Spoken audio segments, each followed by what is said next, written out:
예, 저희 무아경 아나타 라카나 수타 무아의 성품의 경이라고 하는 경을 지난 시간에는 난다말라 큰 스님의 법문을 저희가 함께 같이 들었고, 오늘부터 시작해서 마하시 큰 스님의 법문을 기초로 해서 물론 빨리 주석서, 부주석서를 바탕으로 해서 법문하겠습니다. 저희가 부처님 최초의 설법인 초정법륜경을 재작년에 설했었고, 그날 밤에 해마와타 야차에게 설하신 해마와타 수타를 작년에 법문을 했었습니다. 그리고 이제 순서가 돌아온 대로 아나탈라카나 수타, 무아의 성품의 경을 이제 설할 차례가 되었습니다. 그래서 이 무아경의 법도 알고 이해해야 할 중요한 법인데, 이 무아경에서는 무상과 고라고 하는 삼법인 중에 두 가지 성품도 보이고 있지만, 무아를 보이기 위해서 이것이 주가 되도록 이 무아의 성품을 많이 설하시면서 설하신 경입니다. 그래서 여기에서는 무아의 성품이 주가 되어지고, 중생들의 어떤 그때 법문을 듣던 중생들의 성향과 바람에도 이것이 일치했기 때문에 부처님께서 이때 무아경을 설하셨습니다. 그래서 이 무아경의 법을 잘 이해해야 하는 이유는, 부처님의 법을 요약해서 말한다면 부처님의 법이 무아의 법이기 때문입니다. 불교 이외의 다른 외부의 불법 외의 다른 모든 견해들은 나를 바탕으로 하고 있는 유아의 견해입니다. 유아견이라고 하는 것은 살아있는 개체, 중생, 사람, 너나 이런 것이 존재한다라고 하는, 즉 자아, 아따라고 하는 것이 존재한다라고 여기는 것이 유아의 견해입니다. 그래서 사람도 살아있는 개체고, 천인이나 범천도 살아있는 개체고, 짐승들, 소나 말이나 개나 이런 것들도 살아있는 개체다. 이것이 정말로 존재하고 있다라고 믿고 여기고 있는 것이 이 견해를 가진 사람들입니다. 그래서 이렇게 자아에 집착하는 견해를 너나 할 것 없이 누구나 지니고 있는 이 세상에서 부처님이 출현하셔서 이것이 자아가 아니다. 살아있는 자아라는 개체는 사실은 정말 존재하는 것이 아니고 관념적인 어떤 언어의 용어로서만 사용될 수 있는 것일 뿐이지, 정말로 실제로 존재하는 것은, 궁극적인 것은 물질과 정신 현상들, 물질과 정신의 연결들, 과정들만이 존재한다. 그래서 나라고 하는 것이 아닌 무아의, 나를 가지지 않은 어떤 성품들의 발생만이 존재한다라고 부처님께서 최초로 설하신 것입니다. 그래서 이 부처님의 무아의 견해, 무아라고 하는 이 견해의 법을 우리가 분명하게 이해할 수 있을 것이, 이 바탕부터 이해할 수 있을 것이 중요합니다. 그래서 이 무아의 가르침이 부처님의 가르침의 핵심적인 내용이라면 이것을 왜 이제서야 설하셨나라고 하지만, 초전법륜경에서도 사성제를 설하십니다. 사성제를 설하셨지만 직접 무아라는 말씀을 하시지는 않지만, 실제 존재하고 있는 것은 이 네 가지 성품의 법들만이 진실로서 존재한다라는 것을 이야기하셨던 것이고, 해마와타 수타에서도 나오죠. 6가지가 모이면 세상이 생겨난다라고 이야기했었습니다. 우리가 중생이다, 세상이다라고 믿고 있는 이 현상계, 그리고 어떤 중생계라고 하는 것들이 실제로는 6가지의 조합이다. 그래서 눈, 귀, 코, 혀, 몸, 마음이라고 하는 이 6가지가 있으면 중생이라고 하는 것이 존재한다, 세상이 존재한다라고 말씀하셨으니까 결국 이건 역시 내가 아니라 성품의 법들의 조합일 뿐이다. 나라고 하는 개체는 없다라고 무아를 역시 말씀하신 것입니다. 그래서 이렇게 설해 오셨던 무아의 법을 이 무아경에서 그 이유를 들어 보이면서 더 분명하게 드러내도록 다시 설하셨습니다. 그래서 중요하기도 하고 차례도 되었기 때문에 이 무아의 법문을 설할 것을 우리가 의도를 했습니다. 그래서 나누어 드린 무아경 경을 조금씩 보시면서 이야기를 하자면, 첫 부분에 에깡 사마양 바가와 바라나스양 위하라띠 이시바타네 미가다예 따트라코 바가와 반차와키에 비쿠 아만테시 비카보띠 바단테띠 데비쿠 바가와또 바짜소송 하면서 경이 시작됩니다. 바가와 에따 다보자까지가 이 경의 배경입니다. 그래서 여기까지, 즉 매 저 안 한다는 애왕수땅, 이렇게 듣고 새겨본 적이 있습니다. 즉 이렇게 들어보았습니다. 애깡사마양 한때 바가와 높으신 위력의 부처님께서 바라나시양 바라나시 시 지역에 이시바타네 미가다에 이시바타나라고 하는 미가다야 숲 지역에서 위하라띠 머무르고 지내고 계셨습니다. 라고 했습니다. 바라나시양 하면 바라나시에 라는 뜻인데 저희가 서울 근교도 서울이라고 하는 것처럼 바라나시 시를 이야기하는 것은 아니고 바라나시 지역의 숲을 이야기합니다. 시 안에서 부처님께서 머무르진 않았고 숲속에서 머무르고 계셨습니다. 그래서 바라나시 시 지역에 이시바타나라는 이름의 미가다야, 저희가 노계원이라고 이야기하죠. 미가 짐승들에게 다야, 위험 없음을 보장한 숲에서 머무르며 지내고 계셨습니다. 따뜨라 그때 바가와 부처님께서는 반자와기의 비쿠 5 수행자들의 모임인 비구들에게 비카보띠 비구들이여 라고 아만떼시 말씀하셨습니다. 때 비쿠 그 비구들은 바가와또 부처님께 바단떼띠 때 부처님이라고 빠짜소송 답했습니다. 바가와 부처님께서는 애땅 앞으로 설할 이 무화경의 법문을 아보자 다음과 같이 말씀하셨습니다. 라고 했습니다. 이것을 빨리어로는 경에 니다나라고 합니다. 니다나라는 말은 조건, 배경이 된다라는 뜻입니다. 원인, 조건, 배경입니다. 그래서 이것을 상가 결집을 하던 존자님들께서 상유따니까에서 이렇게 먼저 이 경의 배경에 대해서 먼저 이야기를 하시는 겁니다. 부처님 말씀이 나오기 전에. 그래서 결집할 때 장로들께서 이 경 하나하나를 제대로 기억하고 남기기 위해서 질문을 하십니다. 질문자의 역할을 하셨던 것들이 알고 계시듯이 마하카사파 존자였고 이 경장의 경우에 답변자의 역할을 하셨던 것은 누구셨죠? 아난다 존자셨습니다.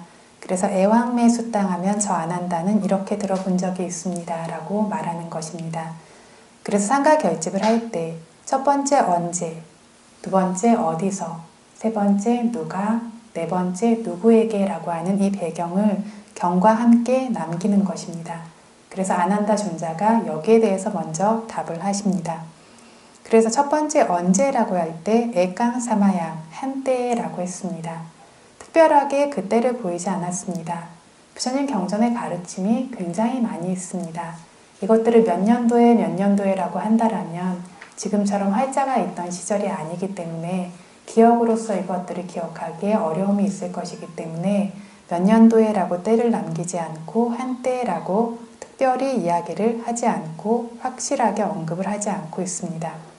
그러면 두 번째 어디서라고 했을 때 바라나시양 이시바타네 미가다에 바라나시시 지역의 이시바타나 녹야원 내 숲에서 세 번째 누가 바가와 부처님께서 네 번째 누구를 조건으로 설하셨는가 5 수행자의 모임이라고 하는 5 비구들을 조건으로 해서 설하셨다라고 했습니다. 그래서 이렇게 경 하나하나마다 이 경의 배경에 대해서 먼저 이야기를 하고 있습니다. 이것을 빨리어로 니다나라고 부른다라고 했습니다. 그래서 이렇게 바라나시에서 5 비구를 조건으로 해서 설해진 경이 바로 이 무화경입니다. 그래서 이것을 어느 때, 어느 한때라고 이야기를 했지만 저희가 초전법륜경을 설한 날로부터 5번째 날에 무화경을 설했다라고 하는 것을 이야기한 적이 있습니다. 기억나십니까? 작년에 해마와따 야차경을 이야기하면서 지금으로부터 2606년 전에 와소, 한국에서는 음력 6월에 보름날 설해졌다라고 말을 했고 그로부터 5일째 날이기 때문에 무화경은 2607년 전에 와소 보름날 저녁으로부터 5일째 되는 날 저녁에 설해진 것이 이 무화경의 법문입니다. 부처님께서 첫 설법을 하셨을 때 그걸 듣던 사람들은 누가 있었습니까? 5 비구밖에 없었습니다. 그리고 헤아릴 수 없이 많은 천인과 범천인들이 있었습니다. 이 5 비구들이 이 법문을 듣고 모두 깨달음을 얻습니까? 아닙니다. 누가 얻었죠? 꼰담냐 존자 한 분만이 깨달음을 얻고 수다원이 되셨습니다. 그런데 제가 지난 법문 시간에도 이야기를 했던 것 같은데 수행하는 사람의 유형에는 4가지가 있다라고 했습니다. 첫 번째에는 우까띠딴유라고 해서 벗기기만 하면 알 수 있는 사람. 그래서 어떤 법을 들었을 때 그 어떤 목차 같은 것들, 요약한 내용만 들어도 법을 깨달을 수 있는 종류의 사람입니다. 그래서 사리부타 존자께서 경구 하나가 끝나기도 전에 깨달음을 얻으신 것과 같이 요약된 법문만으로 깨달음을 얻는 사람이 첫 번째 유형의 사람입니다. 물론 이것을 마음으로 윗바사나로 그 짧은 순간에도 관하는 것이 반드시 있기는 합니다. 두 번째 종류의 사람은 위반집단유 부갈라라고 했습니다. 확장해서 설해줘야만 알 수 있는 사람입니다. 그래서 어떤 경을 설하면 앞부분만 듣고 깨닫는 것이 아니라 끝까지 이것을 다 들을 수 있을 때 깨닫는 종류의 사람을 두 번째 위반집단유 부갈라라고 한다고 했습니다. 이렇게 아주 짧은 찰나에 주시하는 것을 통해서도 지혜가 빠르게 발전되어질 수 있는 이런 특별한 지혜를 가진 사람들은 부처님 당시에만 존재했고 지금 이 시대에는 더 이상 존재하지 않는다라고 했습니다. 그래서 꼰단냐 존자의 경우에는 이 두 번째 유형의 사람입니다. 하나의 경이 끝났을 때 그것을 들으면서 마음 챙김하다가 수다원이 된 유형입니다. 이 두 번째 윗반집단유 부갈라라고 하는 유형입니다. 세 번째 유형의 사람들은 네야 부갈라, 법문을 듣는 동안 알아차림하는 것만으로는 깨달음을 얻을 수 없고 수행을 따로 열심히 해주어야만 깨달음을 얻을 수 있는 종류의 사람들입니다. 그래서 부처님 당시에도 이런 사람들이 훨씬 많았습니다. 그래서 반짜와끼야라고 하는 5비구들 중에서 꼰단냐 존자를 제외한 나머지 4분은 이 부류의 사람들에 해당했습니다. 맞습니까? 그래서 법을 듣는 것만으로는 아직 깨달음을 얻지 못했습니다. 네 번째 유형의 사람들은 빠다바라마 부갈라, 지금 이 생에서는 법문을 듣고 수행을 하지만 깨달음을 얻을 수 없고 다음 생에 수행할 때 어떤 바람이를 씨앗이 되는 정도로만 어떤 지혜의 성품들이 많이 어두워져 있기 때문에 지혜의 성품들을 그냥 심어주는 정도로만 작용할 수 있는 종류의 사람들이 있습니다. 그래서 이번 생에서는 수행에서 도와 과를 얻을 수 없는 종류의 사람들이 마지막 종류의 사람입니다. 그래서 꼰단냐 존자라는 분은 부처님의 불법 안에 이제 지혜로서 그 법들을 완전히 봤기 때문에 그 안에 완전히 자리 잡게 되었고 흔들리지 않는 신심의 법으로 구족되어서 출가자의 삶도 그날 법문을 듣고는 바로 받게 되셨습니다. 그래서 신심에도 4가지가 있다라고 저희가 예전에 큰 스님 법문에 많이 들었었습니다. 이렇게 흔들리지 않는 신심의 법은 아디가마 삿다라고 합니다. 완전히 소유되어진 신심입니다. 누구에게 생기냐면 누구에게 생길까요? 절대로 깨지지 않는 신심.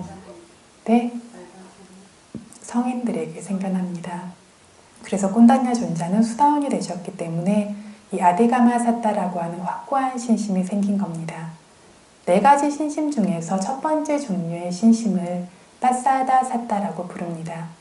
빠사다라고 하는 건 맑은 거죠. 신심의 성품은 맑은 성품을 가지고 있습니다. 어디 가서 좋은 법문을 듣고 아니면 스님 모습이 특별하게 아름다우시다라든가 이런 어떤 약간 외적인 것들, 이런 것들을 보면서 마음이 맑아지고 환희심이 생겨나는 경우들이 있습니다. 맞습니까? 그래서 대부분의 신심들은 이런 식으로 생겨납니다. 이 신심이라고 하는 것은 마음의 성분이기 때문에 이건 종교와 상관없습니다.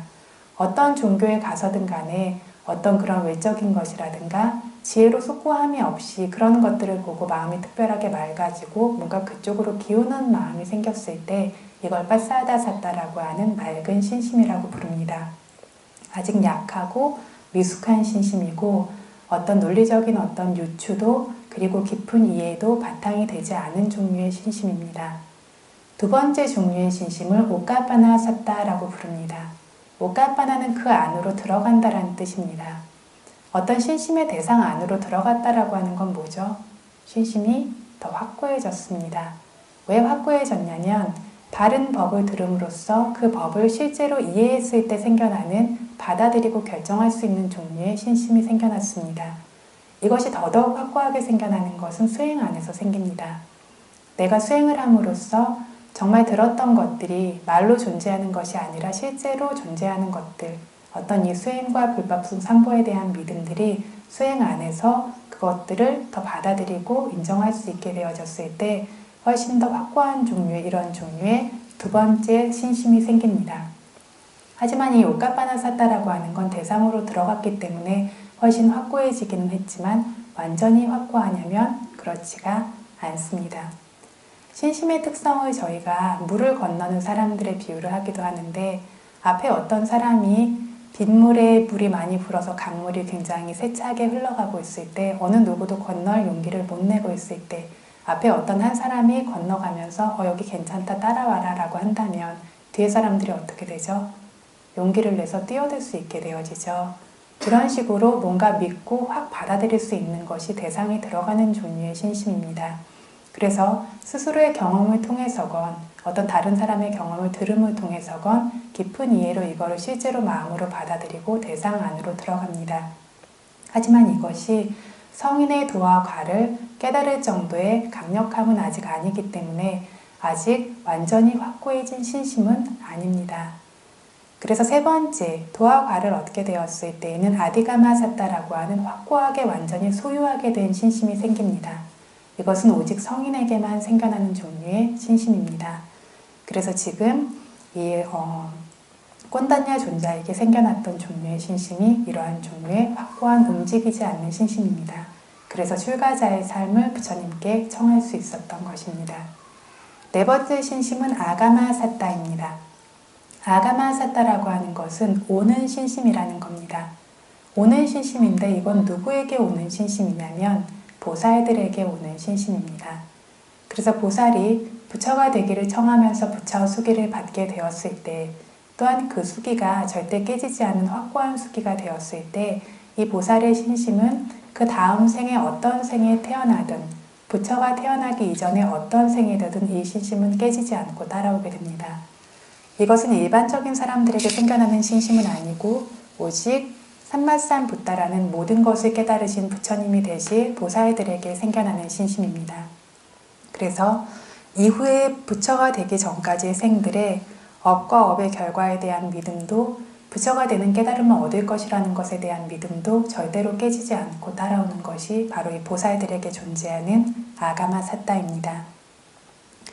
그래서 꼰단냐 존자께서 초전 법륜경을 듣고 나셔서 이 확고한 신심이 생기셨다라고 했습니다. 초전 법륜경에서 중도의 법을 설합니다. 양극단이 되어지는 자기 자신을 학대하는 것이나 아니면 감각적 쾌락에 빠지는 것, 이 두 가지를 지향한 중도의 수행을 수행할 것을 부처님께서 가르치셨습니다. 그래서 이 5 비구들도 과거에는 이 극단적인 길을 따르고 있었습니다. 자신을 괴롭히는 수행을 하고 있었는데 이제 중도의 길을 깨닫게 되어져서 이걸 쉬지 않고 수행해야 합니다. 중도의 길이고 극단적인 수행을 하지 않는다라고 해서 이것이 편안한 수행을 뜻하는 것은 아닙니다. 이로움 없이 자기를 괴롭히기만 하는 종류의 수행이 아니라는 것이지, 이건 역시 끊임없이 정진해야 되는 수행입니다. 그래서 여기에서 보아야 하는 수행은 뭐냐면, 나타날 때마다 생겨나는 물질과 정신 현상들, 이것들을 보는 수행을 이제 해야 합니다. 그래서 부르고 꺼지는 물질부터 시작해서 무엇들이 어떻게 생겨나는지 어떻게 수행하죠? 끊임없이 기다리고 있는 것처럼, 끊임없이 대상을 기다리고 있는 것처럼 대상의 마음을 향해서 보고 있습니다. 그래서 위파사나 수행이라고 하는 건 중도 수행이라고 하지만 절대 쉽지 않고 끊임없이 쉬지 않고 하는 수행입니다. 마음이 매 순간 깨어 있어서 매 순간의 대상을 분명하게 인지할 수 있도록 지켜봐야 하는 수행입니다. 그래서 이 5 비구들에게도 원래는 바른 집중도 없었고, 그래서 있는 그대로를 볼 수 있는 지혜라고 하는 위파사나 지혜도 암도 없었습니다. 그래서 내가 하는 어떤 고행과 같은 것이 바른 것이다 라는 믿음만 가지고 마음 내키는 대로 오고 가면서 수행한다 라고 이렇게 여기고 있었습니다. 그런데 이제서야 바른 수행 방법을 알게 되고 실제로 수행을 하게 되니까 실제로 사마디라고 하는 집중이 생겨나는 것이 보입니다. 그렇지 않습니까? 여기서 수행을 오래 하신 분들이 더 이상 수행을 포기할 수 없고 이 길을 계속 가겠다라고 하는 것은 자기 안에서 어떤 집중의 성품, 지혜의 성품이 생겨나는 것을 스스로가 경험해 본 적이 있기 때문입니다. 이 비구들도 역시 실제로 수행하니까 사마디의 성질도 생겨나고 성품의 법들도 스스로 드러나게 됩니다. 그래서 스스로가 이 법을 알게 되고 또 이렇게 알기 위해서 수행을 하는 것입니다. 수행이라고 하는 것은 무상고무아라는 성품이 드러날 수 있도록 수행하는 것이고, 그렇기 때문에 이것들이 저절로 드러나야 합니다. 그래서 자기 수행 안에서 이러한 법들이 생겨나는 것, 8정도의 법들, 바르게 모여있는 성품도 있고 열기 있게 노력하는 정진의 성품도 있고 바른 대상 쪽으로 마음을 계속해서 향해주는 정사유의 성품도 있고 계속해서 바르게 알아차림하는 성품도 있고 그를 통해서 바르게 보는 성품들도 있고 자기 안에서 이렇게 8정도의 요소들이 실제로 생겨나는 것을 8정도의 요소를 개발하면서 수행해본 수행자라면 누구나 경험합니다. 그래서 이렇게 8정도가 생겨나는 걸 보고 8정도가 생겨나니까 사성제라고 하는 고진멸도의 법을 보게 됩니다. 8정도와 사성제를 보게 되니까 이것이 실제 존재하는구나 라고 하는 신심이 생겨나게 됩니다. 이것을 여기까지를 오까빠나 삿다라고 부릅니다. 그래서 오까빠나 삿다라고 하는 것이 꼰단냐 존자를 제외한 나머지 네 분에게는 지금 이 시기에 생겨나 있는 겁니다.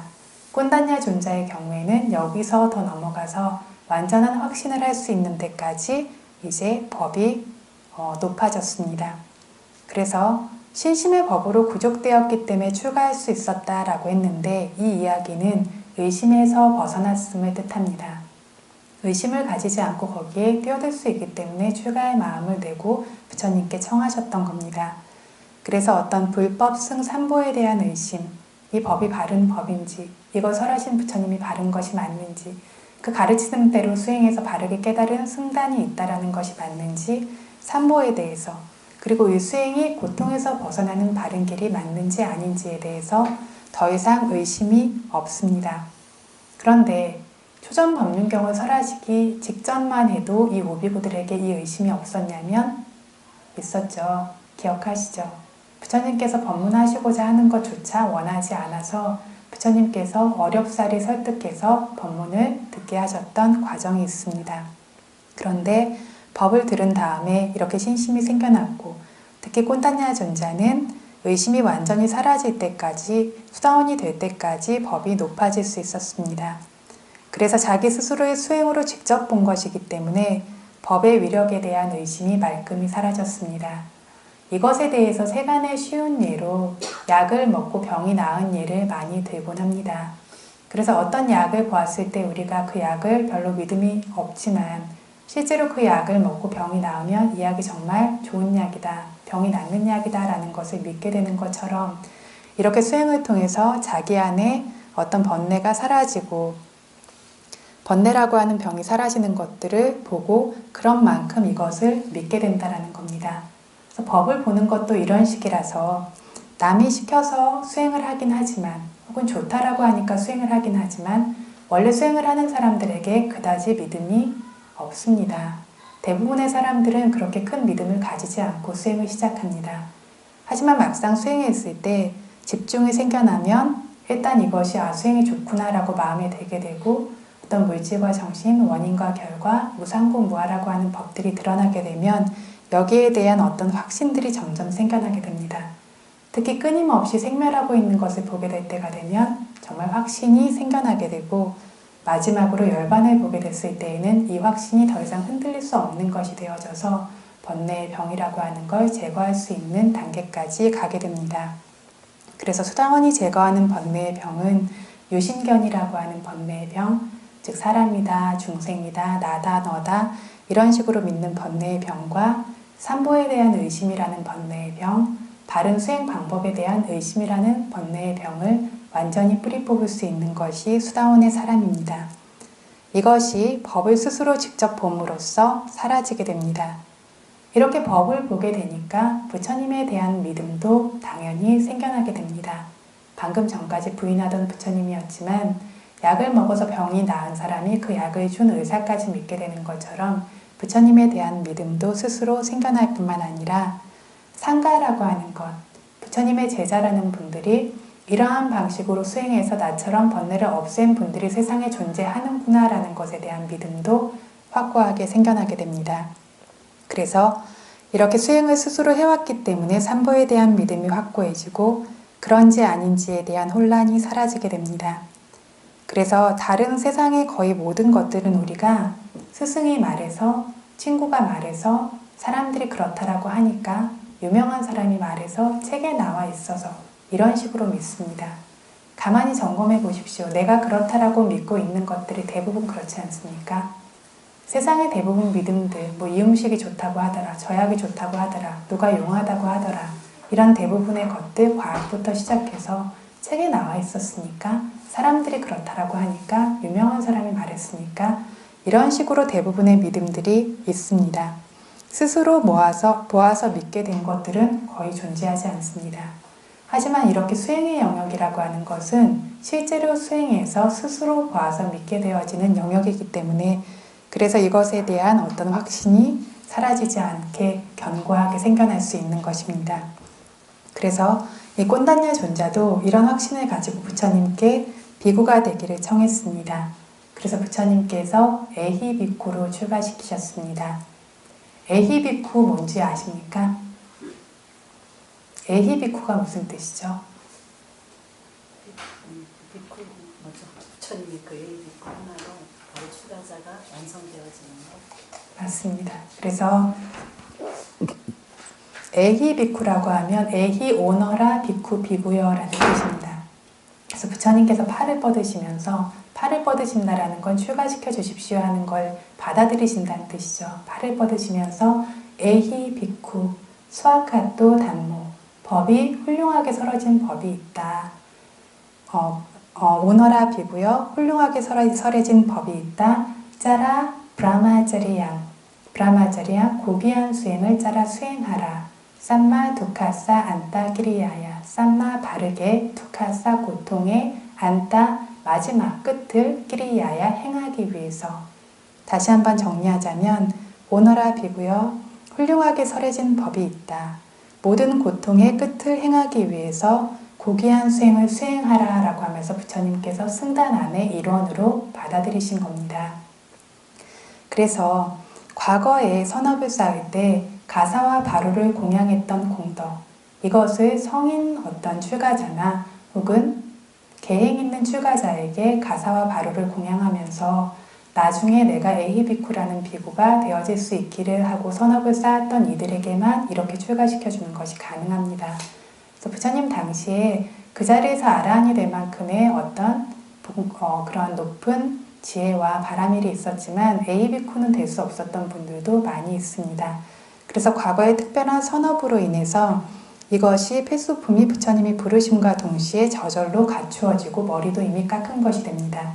조금 전에 오너라 비구여, 훌륭한 법을 설했다, 고귀한 수행을 수행하라 라고 하는 세 문장 중에서 첫 번째 오너라 비구여라는 한 문장이 끝남과 동시에 이미 출가자의 외관을 갖추게 되는 형태의 비구들입니다.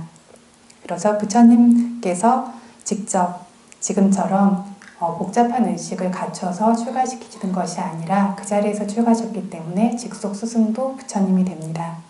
그런데 부처님 교단이 처음 성립되었을 때 앞부분에 최초의 비구들은 모두 이런 방식으로 부처님께서 출가를 시키실 수 있었습니다. 그래서 이렇게 쉽게 출가를 시키시는데 허락하면서 팔만 뻗으시면 바로 비구가 될 수 있는데, 이렇게 에히비쿠가 될 수 있었던 비구들 중에는 앙굴리말라 존자처럼 범부였던 분들도 계셨고, 꼰단냐 존자처럼 수다원이었던 분들도 계셨고, 또 많은 분들은 이미 아라한이 되셨습니다. 그럼에도 불구하고 범부였던 분도 있고 수다원이었던 분도 있지만 누구에게나 부처님이 에히비쿠로서 부르시는 것은 아닙니다. 과거에 보시의 공덕이 있을 뿐만 아니라 이 생에서 아라한이 되어서 윤회를 끊을 분들을 부처님께서 미리 아시고 부르십니다. 그래서 경전에 보면 에히비쿠로 출가한 분들은 머지않아서 윤회를 끊고 아라한이 되는 것들을 볼 수 있습니다. 앙굴리말라 존자도 범부로서 에히비쿠가 되었지만 머지않아 윤회를 끊으실 수 있었습니다. 그래서 이런 분들을 에히비쿠라고 하는데, 부처님께서 초전 법륜경을 설하시던 날 꼰단냐 존자를 에히비쿠로 출가시키셨습니다. 방금 전에 수아카토 담모, 법이 훌륭하게 설해졌다라고, 훌륭하게 설해진 법이 이미 있으니까 수행하기만 해라 라고 부처님이 말씀하셨습니다. 그래서 이 법이 훌륭한 법인 이유는 이것이 실제적인 법이기 때문입니다. 조금 전에 이야기한 것처럼 부처님께서도 실제로 스스로 수행하셨고 그 결과도 실제로 얻으셨던 것이 바로 이 법입니다. 그래서 틀릴 수가 없는 바른 법입니다. 이 법을 설해 두었으니 와서 수행하라 라고 부르신 것입니다. 우리가 보면 세간의 학문들도 실제적인 것들, 경험적인 것들이 있고 그렇지 않고 사변적인 것, 오직 머릿속에서 나온 것들이 있습니다. 그래서 의학이라든가 기술이라든가 이런 식으로 좀 더 실제적인 것들은 실질적으로 다른 사람들에게 이로움을 줄 수가 있습니다. 집을 짓는다라든가 이런 것들도 마찬가지죠. 그런데 오직 머릿속에 생각의 부산물로서 나온 학문들은 그 어느 누구에게도 이로움을 줄 수가 없습니다. 그런데 수행 역시 마찬가지입니다. 실제적으로 수행할 수 있고 그 결과도 반드시 얻어지는 수행이 있는가 하면 사변의 결과로서 나온 아무런 이익을 주지 못하는 수행들도 있습니다. 그런데 그 당시에 세상에 존재하고 있던 수행들은 그렇게 이익이 없고 실제적이지 않은, 그렇게 훌륭히 설해지지 않은 법이었습니다. 그런데 부처님께서 이렇게 바른 법을, 실제적이고 누구나 경험할 수 있는 법을 훌륭히 설해 두었다. 이것을 와서 수행함으로써 모든 고통의 끝을 행하라 라고 이렇게 청하신 것입니다. 그래서 이제 꼰다냐 존자는 수다원이 되셨지만 남아있는 왓바 존자, 바띠야 존자, 마하나마 존자, 아사지 존자께서는 성인의 도와 관하는 특별한 법을 아직 얻지 못했습니다. 초전 법륜경을 듣고 어느 정도의 신심이 생겼을 뿐입니다. 그래서 이분들이 그날 밤부터 시작해서 수행을 하십니다. 듣는 걸로 끝이 아니라는 겁니다.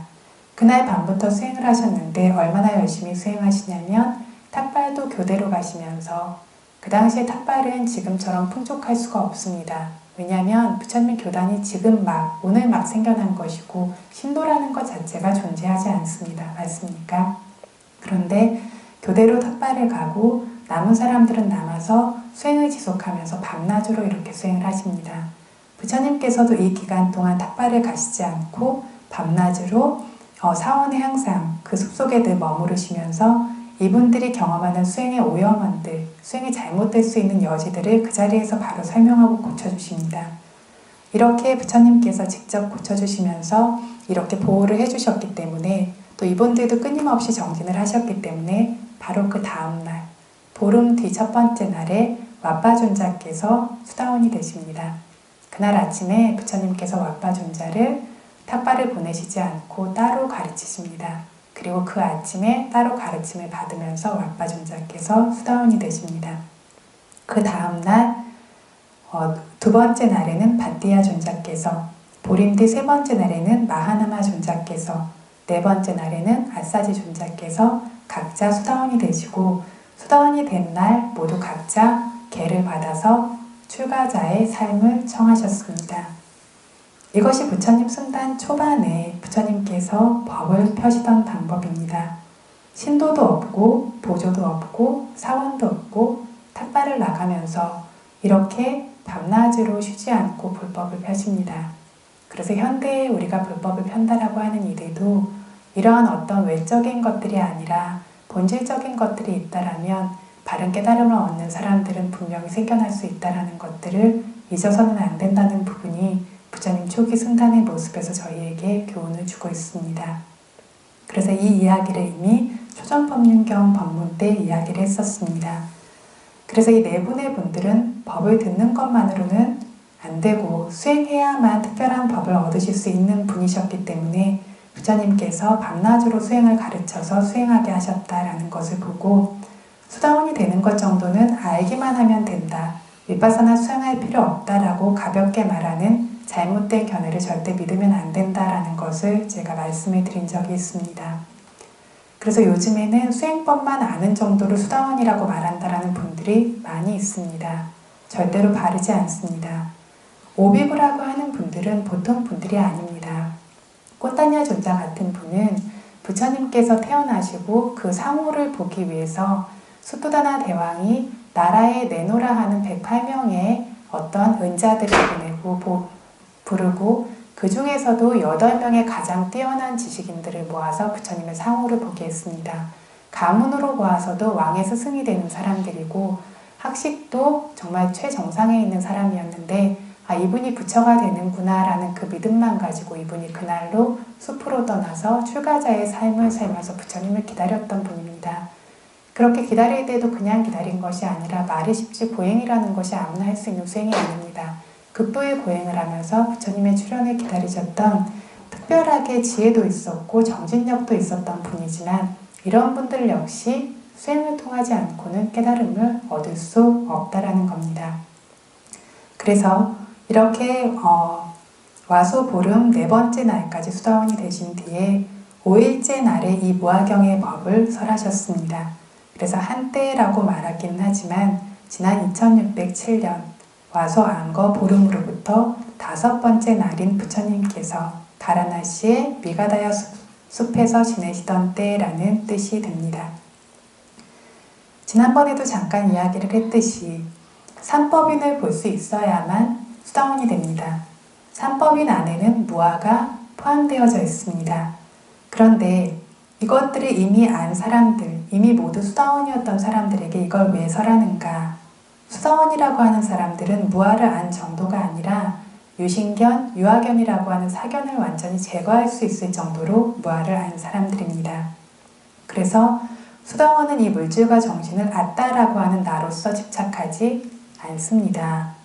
하지만 이 사견과 유사한 종류의 나다라고 하는 마나, 자만이라는 것이 있습니다.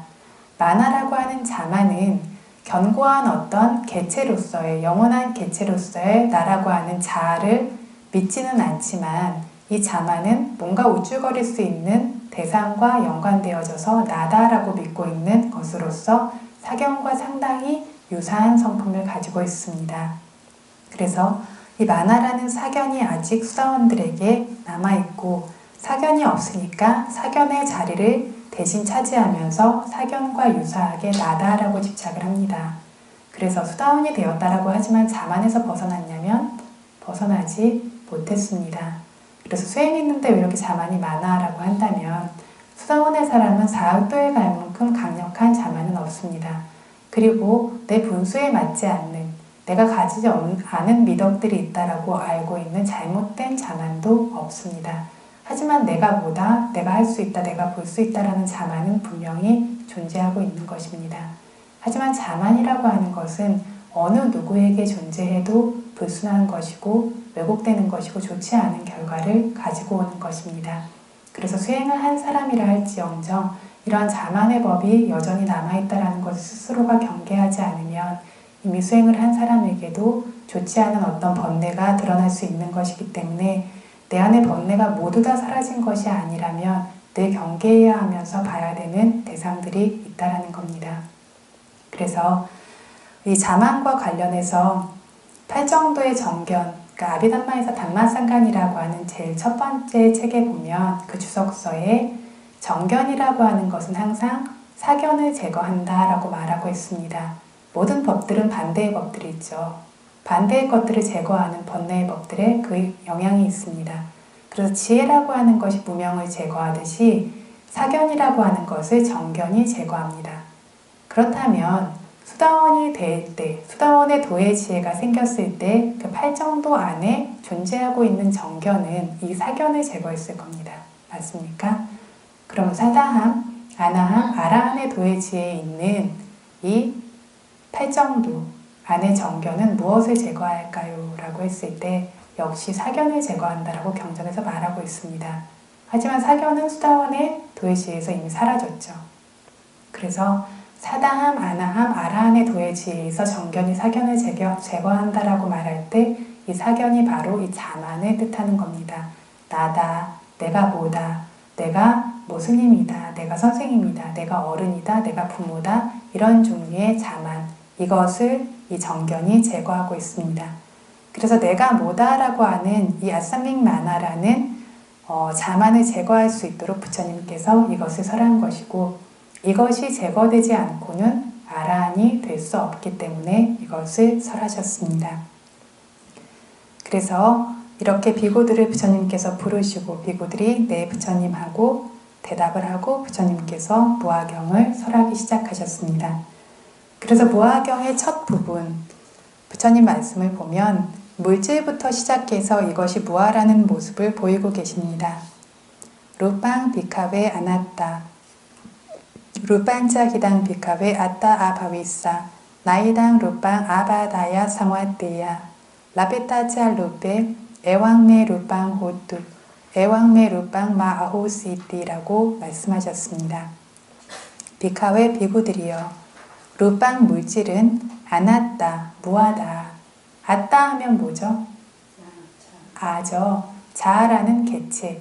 그런데 자아라고 아따라고 하면 자아와 범아의 두 가지로 나누어지기 때문에 또 나다라고 하면 자만과 섞일 수 있는 부분이 있기 때문에 가능하면 아따라고 하는 빨리어 자체를 사용하도록 하겠습니다. 그래서 아따라고 하는 것이 아라고 하는 것을 말한다는 것을 조금 기억해 주십시오. 아나따, 아라고 하는 개체가 아니다. 즉 무하다라고 부처님께서 말씀하셨습니다. 대부분의 사람들은 자기 몸속에 있는 모든 물질을 뭐라고 여기냐면 나라고 여깁니다. 그래서 지금 사람들이 어떻습니까? 스스로를 살아있는 개체라고 여기죠. 다른 사람들도 살아있는 개체라고 여깁니다. 이렇게 살아있는 개체라고 여겨지는 것을 빨리어로 뭐라고 하냐면 아따라고 부릅니다. 산스크리트어로는 아트만이라고 합니다. 이 아트만이라는 단어가 빨리어에서는 아따가 되었습니다.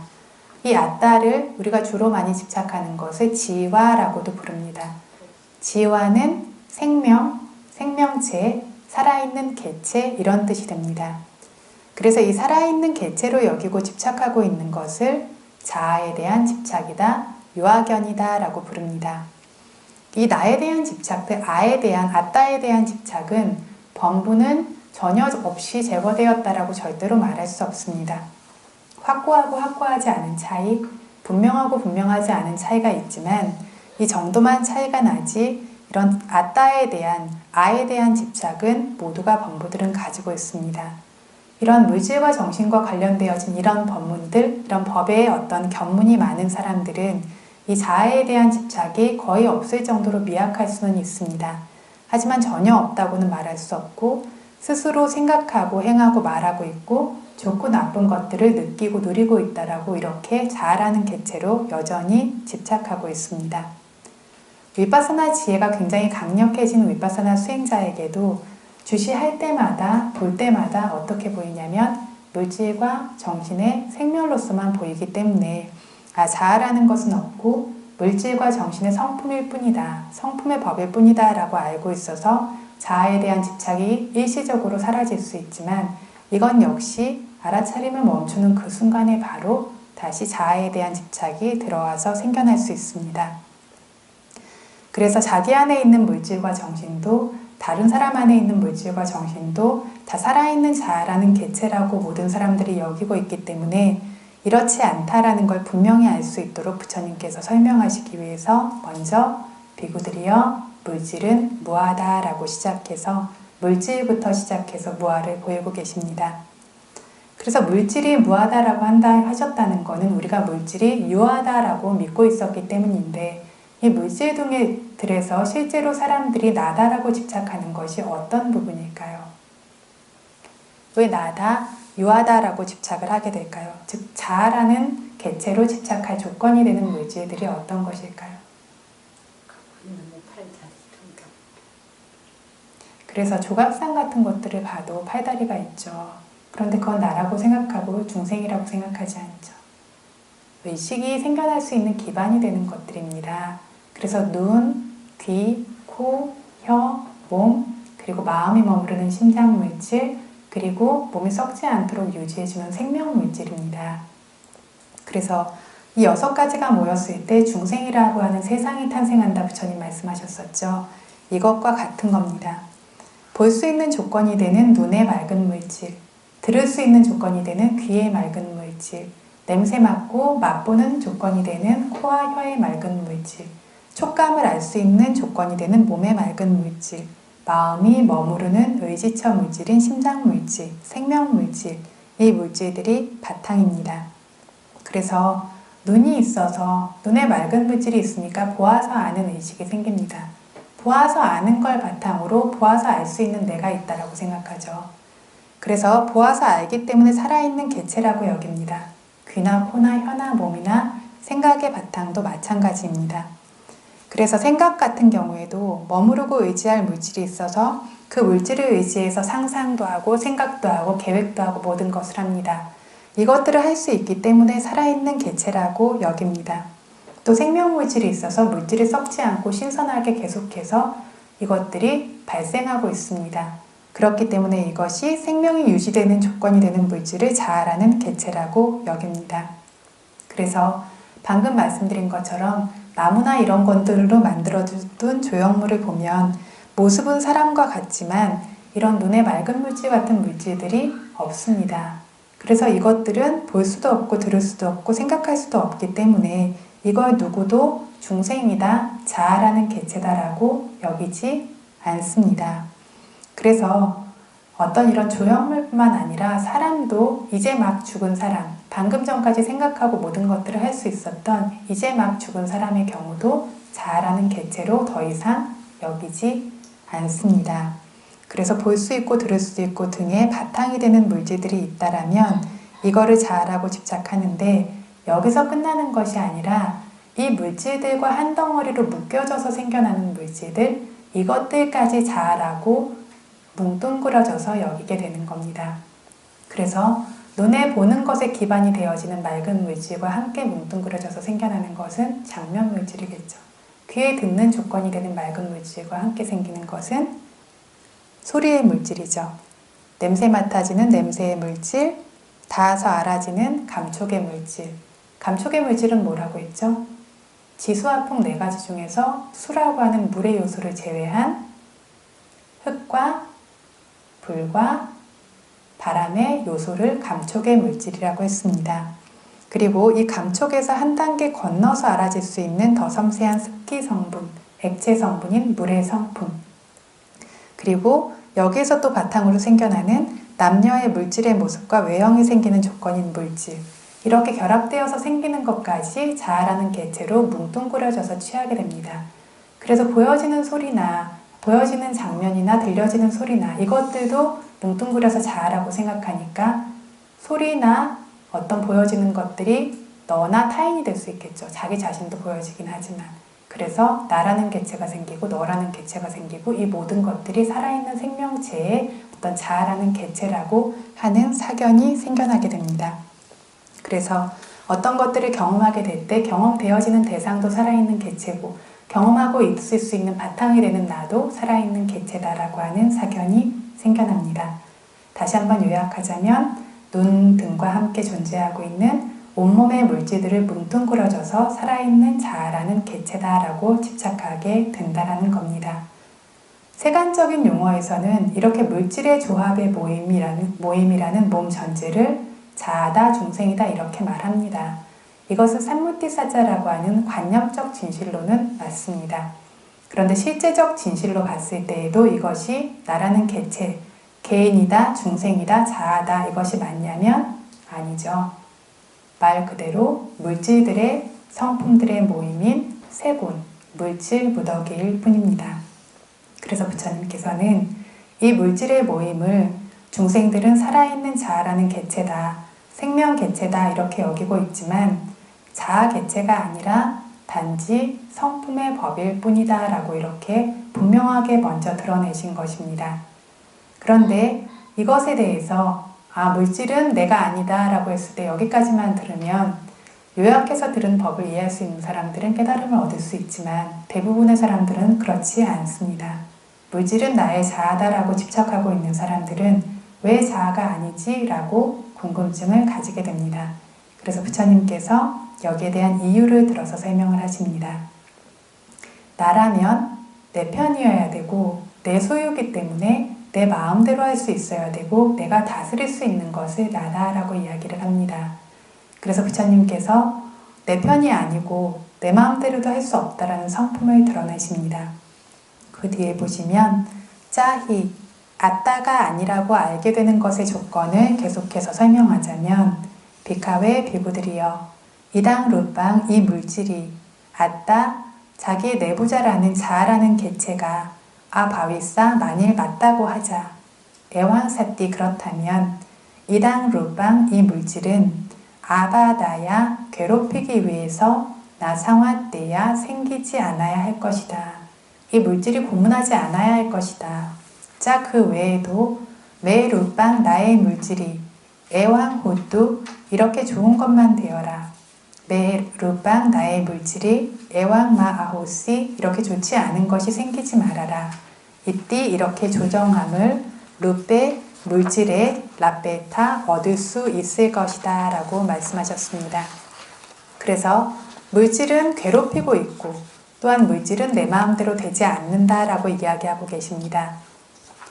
물질이 자기의 어떤 측근과 같은 내 사람이라고 하는 자아라는 개체가 맞다면 물질은 자신을 괴롭히지 않을 것이다 라고 했습니다. 물질이 어떻게 괴롭힙니까? 어리고 섬세한 채로 남아있지 않고 늙어서 괴롭히고 건강한 채로 있지 않고 병들어서 괴롭히고 죽어서 괴롭히고 건강하지 않고 그리고 물질이 없다면 머리카락이 새거나 이빨이 빠지거나 눈이 침침해지거나 귀가 어두워지거나 이 모든 종류의 것들이 생기지 않습니다. 무겁고 늘어지고 이 모든 것들이 물질이 있기 때문에 생겨난다는 것입니다. 물질이 있어서 생겨난다라면 직접적으로 괴롭히는 조건이 되는 것이 이 물질이라는 겁니다. 물질이 없으면 눈이 아프고 이빨이 아프고 귀가 쑤시고 배 아프고 가스차고 이 모든 것들 뜨겁고 차갑고 가렵고 어떤 상처가 나고 이런 질병들도 생기지 않고 사람들이 굉장히 괴로워하고 누구나 피하고 혐오하는 종류의 병들도 생기지 않는다는 겁니다. 물질이 있기 때문에 이 물질을 의지해서 모든 종류의 질병들이 생겨나는 것입니다. 배가 고픈 것도 물질이 있기 때문입니다. 목이 마른 것도 물질이 있기 때문이고 목이나 쇠팔이나 이런 것들이 물리고 괴롭힘을 당하는 것도 물질이 있기 때문이고 감옥에 갇히거나 괴롭히는 사람들 때문에 고통을 겪는 것도 물질이 있기 때문입니다. 오고 가지를 못해서 누가 부축해주고 못 먹고 못 마시고 하는 것도 그렇고 남들이 돌봐줘야 하는 것도 그렇고 스스로도 옷도 입혀주고 온도 조절도 해주고 이렇게 끊임없이 돌봐줘야 합니다. 이런 거처라고 하는 것들, 사원과 같은 것들 그리고 저희들 어떤 집의 침구라든가 이 모든 것들이 물질이 있기 때문에 필요합니다. 그래서 모든 면에서 이 몸 때문에 힘들다는 겁니다. 동물들이 서로 먹히고 먹히는 것도 물질 때문이고 지옥이나 아귀의 고통들도 물질 때문에 그 괴로움들을 겪게 되어집니다. 그래서 요약하자면 몸속에 존재하는 모든 불편한 것들, 아프고 괴로운 것들의 근본적인 원인이 뭐냐면 물질이 있기 때문이다. 부처님께서 오온이 존재하기 때문에 고통이 존재한다라고 말씀하지 않으셨습니다. 뭐라고 말씀하셨죠? 오온 그 자체가 고통이다 라고 하셨습니다.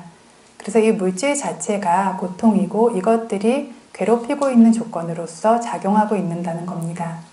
눈이든 귀든 이것들이 굉장히 우리가 의지할 수 있고 유용한 것으로 사람들이 많이 의지하고 있습니다. 또 써먹을 때도 많이 있습니다. 그렇지만 이것들이 존재하기 때문에 그 모든 고통들도 뒤따라오게 된다는 겁니다. 우리의 물질을 보면 모든 괴로움들이 좋은 것들은 적게 있고 모든 괴로움들이 이러한 물질들을 의지해서 생겨난다는 겁니다. 그래서 사람 생에서 죽는다라는 것도 물질이 근본 바탕입니다. 물질이 없는 세계에서의 죽음은 다른 종류의 죽음들이 생겨나지만 인간 세계에서의 죽음은 물질이 근본 바탕이 돼서 물질이 결함이 생기고 변질되니까 죽기 때문이고 이렇게 죽을 수 있게까지 만드는 것이 그렇게 괴롭히는 것이 물질이라는 겁니다. 그런데 세상에서 보면 괴롭히는 것은 타인을 괴롭히지 스스로는 괴롭히지 않습니다. 스스로는 돌보는 것이 그것이 법칙이고 그래서 자기 자신이라면 괴롭히지 않아야 하지만 물질은 괴롭힙니다.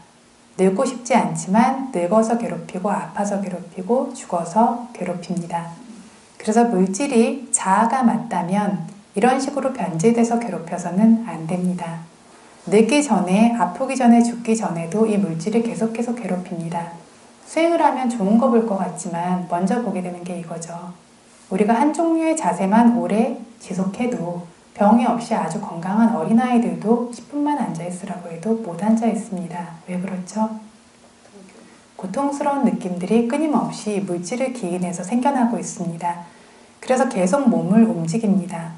내가 마음에 드는 자세로 앉아서든 누워서든 계속 있어보라고 한다면 얼마나 버틸 수 있을 것 같습니까?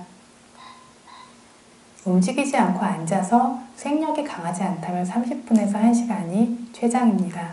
누워서도 2시간, 3시간이 최장입니다. 그래서 계속해서 움직이고 있기 때문에 이것들을 견딜 수 있는 것이지 금방 뜨거워지고 뻐근해지기 때문에 계속 자세를 바꿉니다. 그래서 계속 눈도 깜빡거리고 물질을 계속해서 개선해주지 않으면 안 됩니다. 온도도 조절해줘야 되고 씻어줘야 되고 먹고 마셔야 되고 그 와중에 조금만 균형이 깨지면 아프게 되고 원하는 대로 계속 먹여주고 살피지 않으면 저항하는 것이 물질입니다. 그래서 끝없이 돌봐줘야 하는 의무가 굉장히 많습니다. 그래서 이 오온을 받은 순간부터 엄청나게 손이 많이 가는데 물질이 손이 많이 가는 거를 뭘 보면 알 수 있냐면 육아를 해보시면 알 수 있습니다. 그렇죠. 어린이들은 스스로를 돌보지 못하죠. 그래서 계속 먹여줘야 되고 온도 조절도 해줘야 되고 몸도 이리저리 옮겨가면서 눕혔다가 앉혔다가 이것들을 계속 해주지 않으면 제대로 자랄 수 있습니까? 태어나는 순간부터 엄청나게 돌봐야 합니다. 그리고 엄마들이라면 이게 얼마나 피곤한 일인지 압니다. 좀 나이가 들면 스스로 할 수 있게 되죠. 그래서 스스로 각자의 짐을 지니까 이게 더 힘든 것 같지만 가만히 생각해 보십시오. 아침에 일어나서 먼저 화장실에 가야 되고 씻어줘야 되고 먹어줘야 되고 마셔줘야 되고 이것들을 계속해서 하지 않으면 물질이 즉시 어떤 고통을 주게 되어지고 불편함 때문에 견디기 어려운 것들이 생겨나게 됩니다. 이런 성품, 나를 괴롭히는 성품을 가지고 있는 것은 나다라고 부를 수 없다라고 이야기하신 겁니다. 그래서 저번에 아바다야라고 하는 말, 괴롭히기 위해서라고 하는 말을 난다말라 큰 스님께서는 아프기 위해서라고 이렇게 말씀하셨죠.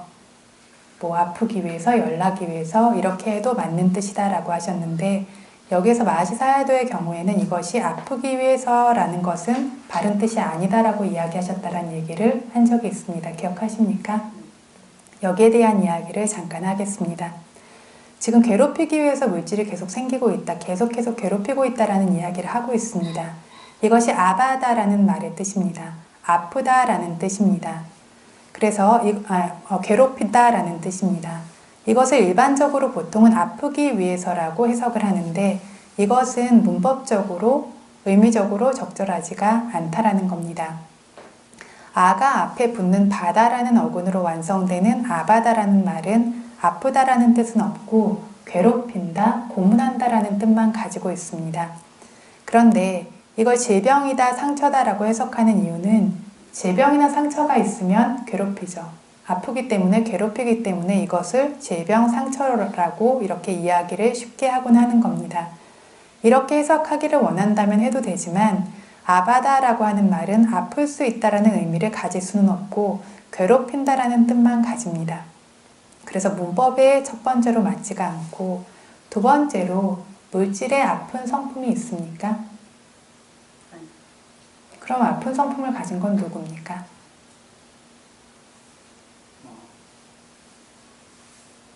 마음이 아픈 성품을 가집니까? 조금 더 생각해 보시면 아실 수 있을 텐데요. 아픈 성품은 누가 가집니까? 느낌이 가집니다. 물질이 아픈 성품을 가집니까? 물질을 괴롭히죠. 물질을 조건으로 해서 괴로움이 생겨나지만 물질은 아플 수 없습니다. 그래서 아플 수 있는 것은 오직 느낌만 아플 수 있는데 느낌은 몇 종류가 있습니까? 뭐죠? 좋은 느낌, 좋지 않은 느낌, 중립적인 느낌, 수카, 도카, 우페카가 있습니다.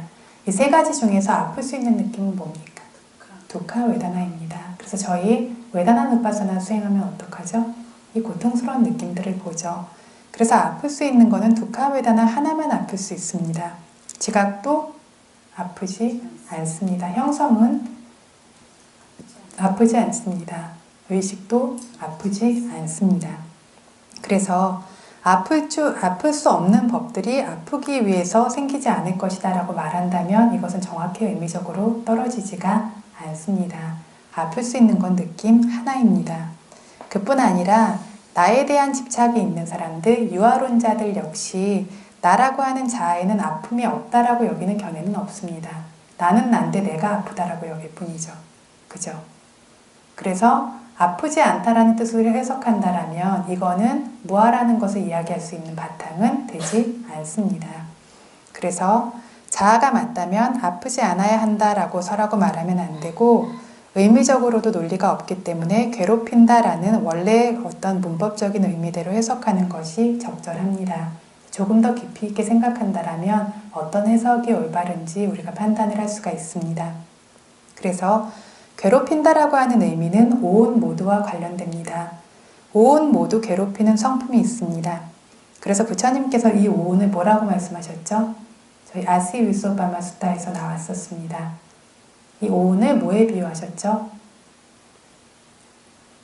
뒤에서 쫓아오는 5 살인자라고 했습니다. 어떻죠? 생겨날 때마다 그것을 잡아먹어 버리는 것처럼 계속해서 소멸되게 만들면서 계속해서 따라가서 죽이고 있는 것과 같다. 끊임없이 무너지도록 하고 있기 때문에 이 오온 자체가 살인자다라고 했습니다. 그리고 이렇게 끊임없이 소멸되고 있는 것 자체가 괴롭힘이다라는 겁니다.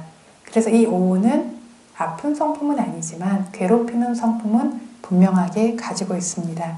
그래서 괴롭히기 위해서 나 상화때야 생기지 않아야 할 것이다 라고 모든 스승들이 해석하시는 것에 반대로 마시사야도께서 이렇게 해석을 하셨는데 저도 예전에 이 조전법륜경 해석할 때 그냥 미얀마에서 주로 해석하는 대로 아프지 않기 위해서라고 해석을 해놨습니다. 그런데 마시사야도 책을 보면서 아 이게 정말 맞는 거구나 라고 이제 알게 되어서 이 부분에 대해서 조금 자세하게 이야기를 하고 있습니다.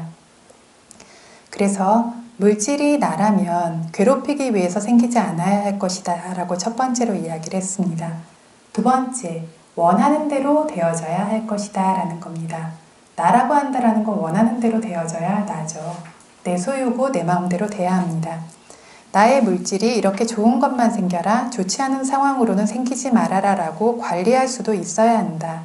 시키는 대로 할 것이다 라고 이야기를 합니다. 세상에서도 자기랑 상관없는 곳에 가서 자기가 관리하고 통제하려고 하면 누가 말을 듣습니까? 안 듣습니다. 어른들뿐만 아니라 어린아이들도 관련 없는 데 가서 참견하면 듣지 않습니다. 그래서 우리가 관리할 수 있는 건 오직 자기 소유에만 관리를 할 수가 있는데 자기 몸도 내 거라면 관리할 수 있어야 되는데 관리해 보면 됩니까? 안 됩니다. 아프지 않고 싶지만 아프지 말아라 한다고 아프지 않은 게 아니고 섬세하고 부드러워라 라고 한다고 부드러운 게 아니고 늙지 말아라 한다고 늙지 않는 것이 아니고 그나마 업이 좋은 사람들은 조금 편하지만 어떤 불행한 상태에 처해 있는 사람들의 경우에는 이것으로 파생되어져서 아주 고통스럽게 돌봐야 하는 것들이 있습니다. 그래서 물질이 스스로의 자아가 맞다면 자신이 바라는 대로 되어야 할 것입니다. 자기 안의 물질이 어리고 건강하게 있기를 바라지만 늙지 않기를 바라지만 아프지 않기를 바라지만 파괴되거나 죽지 않기를 바라지만 바람대로 되지 않고 늙고 병들고 아프고 죽고 파괴되고 이렇게 다스리고 통제할 수 없는 것이 물질이다. 그래서 물질은 자아라는 개체가 아니다. 내 편이 아니다. 내가 아니다 라고 알 수 있다 라고 하는 겁니다. 이걸 정리해서 저희 한번 읽어보겠습니다.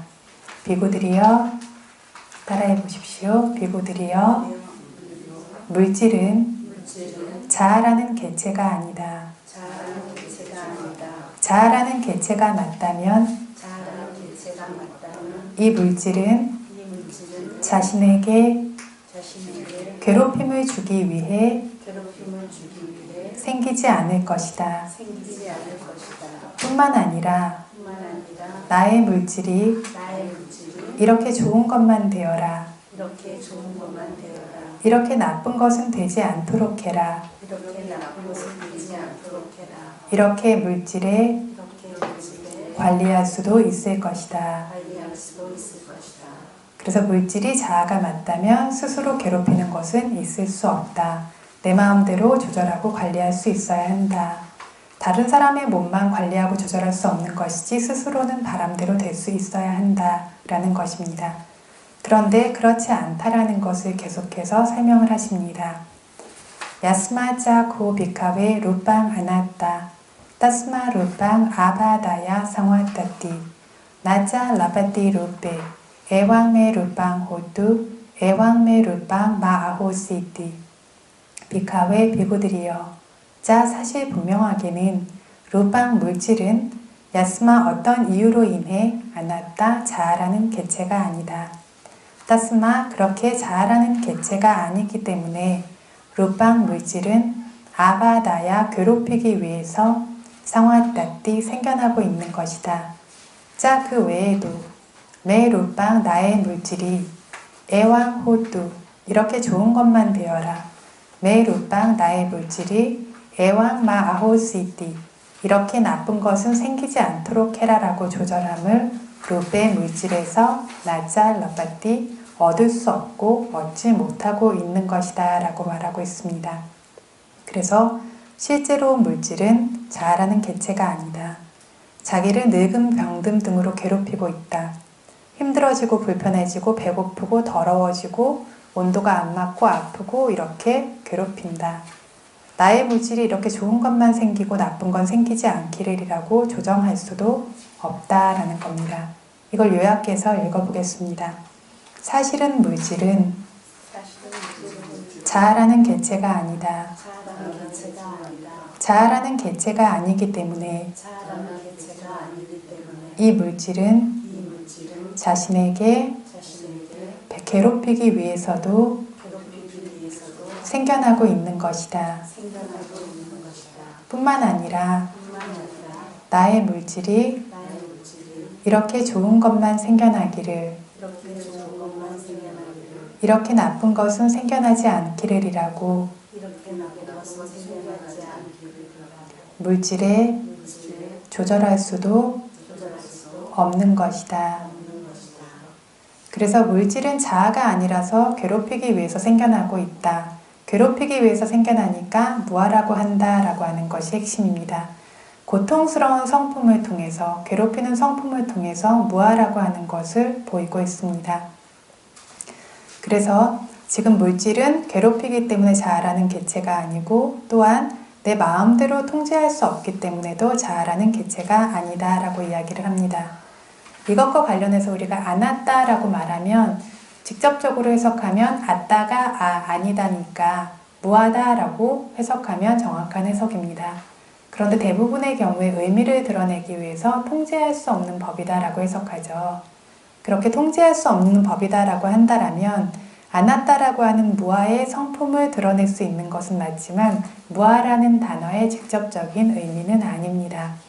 그래서 우리가 무아라고 했을 때 무아라는 것을 정확하게 이해하고자 한다면 아따라고 하는 것이 무엇인지를 먼저 이해할 수 있어야 무아라는 것에 대한 정확한 이해가 생깁니다. 그래서 사람들이 아따, 나다라고 집착하는 것, 이것들이 어떠한 것을 나다라고 집착하는지에 4가지 종류가 있는데 이것은 이야기하면 조금 길어질 것 같기 때문에 다음 법회 때 이야기를 하도록 하겠습니다. 그래서 이 4가지 모두가 아닌 것이 아나따기 때문에 정확하게 이야기를 하자면 아나따는 통제할 수 없는 법이다 라기보다는 무하다라고 그 있는 그대로 번역하는 것이 좋습니다. 그런데 무하다라고 이야기하면 무하의 말이 잘 와닿지 않고 이해되지 않는 분들이 많기 때문에 어쩔 수 없이 통제할 수 없는 법이다라고 해석되어지는 경우들이 있을 뿐입니다. 그래서 여기까지 이제 이야기를 하고 나면 어떤 아따라고 하는 것에 대한 이야기를 조금 더 해봐야 되겠는데 아따에는 알고 계시겠듯이 지와 아따, 자아와 빠라마 아따라고 하는 범하로 나누어지고 있습니다. 이 중에서 자아라고 하는 것을 뭐를 자아라고 하는지에 대한 이야기들도 조금 전에 얘기했듯이 4가지로 나누어지게 되는데 이 이야기를 하자면 조금 시간이 많이 걸리게 될 것 같습니다. 그래서 오늘 무화경 얘기하는 것은 첫 번째 부분에 부처님께서 물질은 아따가 아니다. 아따라면 괴롭히지도 않고 내 맘대로 될 수 있어야 하는데 물질은 괴롭히고 또 내 맘대로 되지 않는다라는 방식으로 이해하시는 것까지 여기까지 이야기하도록 하겠습니다. 궁금하신 점 있으십니까?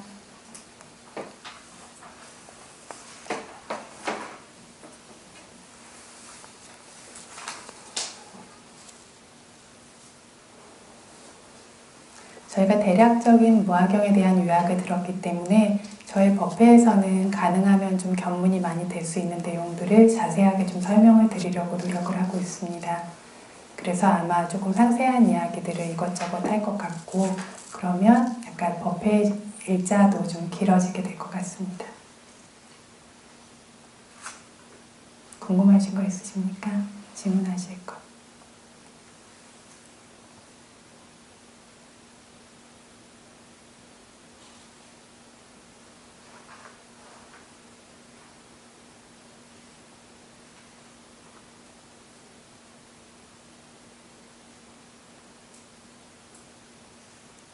질문하실 것 없으시면 법회 마치기 전에 다음 법회부터는 제 시간에 법회가 시작될 수 있도록 지금 미리 오셔서 준비하시고 시작하시기를 바랍니다. 그래서 어떤 법회뿐만이 아니라 어떤 중요한 일들, 존중해야 될 일에는 존중심이라고 하는 것들이 분명히 필요하고, 그 마음이 바탕으로 있느냐 없느냐에 따라서 얻어지는 것들도 분명하게 차이가 나게 됩니다. 그래서 아침에도 아까 아이들하고도 잠깐 이야기를 했지만, 저희 마음이라고 하는 것들이 항상 어떤 선택을 하게 됩니다. 어떤 종류의 선택을 하고 그 선택이 얼마만큼 조금 더 선업적인 쪽으로 기울어져 있는 것인가에 따라서 지금 저희 자신이 와 있는 자리가 변화하게 됩니다. 그런 마음들이 계속해서 있었기 때문에 지금 이 자리에서 어떤 법문을 듣고 수행을 우리가 하고 마음을 정화시킬 수 있는 기반도 있는 것이고, 그러한 마음이 얼마만큼 또 어떤 좋은 쪽으로 선택할 수 있는 힘이 있느냐에 따라서 또 그 결과도 달라지게 됩니다. 그래서 이런 것들을 선택할 수 있는 거를 저희가 뭐라고 하죠? 위리야라고 부릅니다. 위리야라고 하는 것이 그래서 바른 선택을 할 수 있는 용기이자 또한 정진력이라고 하는 겁니다.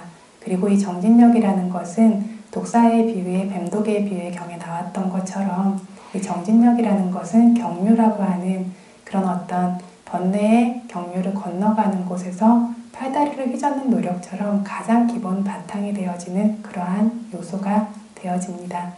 그래서 아침에도 수행자분들과 이야기를 나누었는데, 수사원이 되기 위해서 필요한 요소의 두 가지가 있는데, 한 가지는 법을 듣는 것이고 다음 한 가지는 요니소 마나시카라, 마음을 적절하게 두는 것이다 라는 이야기를 했습니다. 예전에 이 이야기들을 들을 때는 그래, 법을 듣고 수행하는 것, 이 두 가지가 있으면 수다원이 되는구나 이렇게 생각을 했었는데, 요니소 마나시카라라는 것은 수행할 때만 쓰이는 말은 아닙니다. 또 수행이라는 것도 앉아서 하는 것만 수행이 아니고 마음을 개발하는 모든 행위가 수행입니다.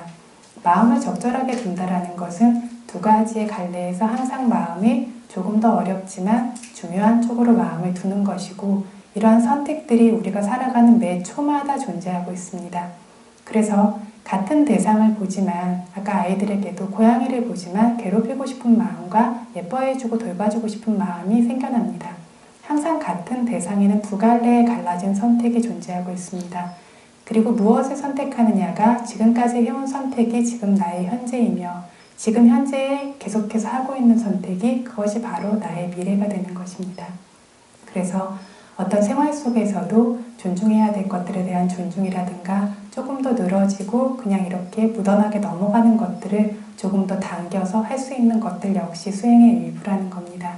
그리고 그 선택들, 마음의 어떤 바른 쪽으로 마음을 두는 것들이 그것 자체가 수행이고 수다원이 되는 조건이라고 하는 요니소 마나시카라라는 겁니다. 그래서 이것들은, 이 모든 과정이 어떤 것들에 대한 허물을 잡기 위함도 아니고 우리 모두가 우리 마음을 개발시켜가는 과정 안에서 봐야 될 것들을 좀 더 분명하게 볼 수 있고 서로가 서로를 경책할 수 있고, 그래서 그냥 듣기 좋고 마음이 편한 것이 아니라 발전을 이뤄낼 수 있기 위해서 우리가 이 모임을 가지고 있습니다. 그래서 작은 것부터 시작해서 그 마음을 분명하게 볼 수 있고 바른 선택을 할 수 있는 수행자의 삶을 우리가 살 수 있기를 바라면서 오늘 법회를 마치겠습니다. 사두 사두 사두. 이당 높은 양 아사와 가야와항 호두 이당 높은 양 니빠나사 Pacayu Pacayu Hotu Hotu Imangno Punya Bhagang Imangno Punya Bhagang Sappa Sattanam Sabba Sattanam Bhajema Bhajema Sabbe Satta Sabbe Satta Sukhita Sukhita Bhavantu Bhavantu Sa